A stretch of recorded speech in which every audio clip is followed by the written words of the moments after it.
Mangibonge bese ngikhuleka mzakwethu igama ngosizo sibonga ngwashozi sizwe inkalakatha sizwe the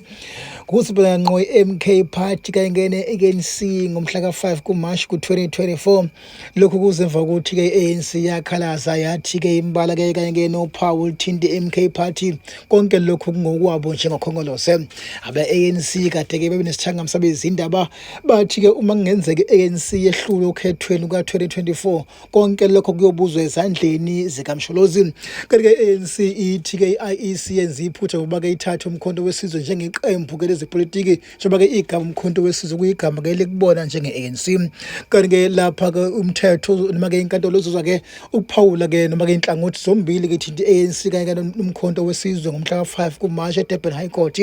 kanti ke no-double thinta ke lapha ukubhaliseka kweqembu MK liyoziwa ke phambilini emva kwalowo date komhla ka5 eBloemfontein la khona iEC yocikisa kabanzi ngokuthi yafuma kanjani ukuba ke MK ke kube iqembu elingaphansi lapha kweIEC futhi lingeneke ukhetho lukazwe lonke. Lokhu ke sekubheke sekutheni ke abe MK baveza ngokusobala ukuthi babheke ngqo bathi ANC iyesaba futhi ke ingamavaka.